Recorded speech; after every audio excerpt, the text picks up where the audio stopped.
So hi hello friends, welcome to my channel RK current affairs. Friends, ఎవరైతే మన ఛానల్ని first time visit చేస్తున్నారో వారైతే వీడియోని లైక్ చేసి మన ఛానల్ అయితే సబ్స్క్రైబ్ చేసుకోండి. ఫ్రెండ్స్, శాతవాహన యూనివర్సిటీకి సంబంధించి ఒక నోటిఫికేషన్ అయితే రావడం జరిగింది. సో ఆ నోటిఫికేషన్ ఏంటో మనం ఇప్పుడు చూద్దాం. Applications are invited from the eligible candidates for serving as part time faculty for the programme of MBA, MCom, MA economics, Telugu, English, MSc organic chemistry, physical chemistry, food science and technology, botany, maths, computer science. For all the further details visit www.shatavahana.ac.in అనేది note అయితే రావడం జరిగింది. అంటే యూనివర్సిటీలకు సంబంధించి teaching సంబంధించి part time faculty కొరకు అయితే వాళ్ళైతే నోటిఫికేషన్ ఇవ్వడం జరిగింది. ఇక్కడ ఉన్నటువంటి ప్రతి ఒక్క గ్రూప్కు ఫ్యాకల్టీ అసిస్టెంట్ ప్రొఫెసర్స్ అయితే వాళ్ళకు కావాలి. సో దానికి సంబంధించి వాళ్ళైతే నోటిఫికేషన్ ఇవ్వడం జరిగింది.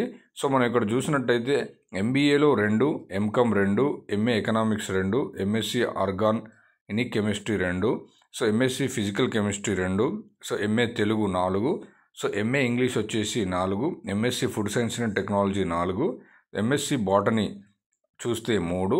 సో ఈ రూల్ ఆఫ్ రిజర్వేషన్కి సంబంధించి కూడా మనకి ఇక్కడ ఇవ్వడం జరిగింది. OC, SC, group 2, group 1, ST, EWS, BCB అని చెప్పి వాళ్ళైతే క్లియర్గా మెన్షన్ చేయడం జరిగింది.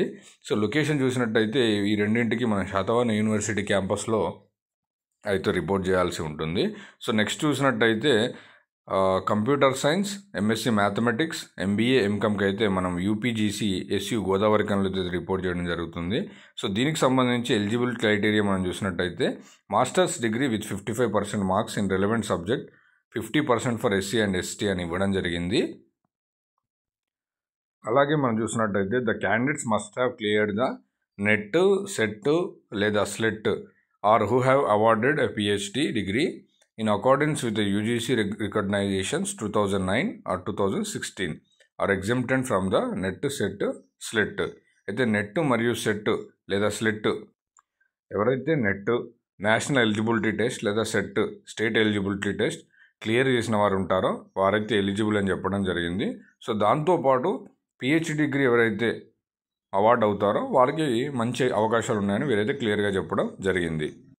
సో ఇది ఫ్రెండ్స్, ఇలాంటి లేటెస్ట్ అప్డేట్స్ కోసం, జాబ్ అప్డేట్స్ కోసం, కరెంట్ అఫైర్స్ కోసం మా ఛానల్ అయితే సబ్స్క్రైబ్ చేయండి.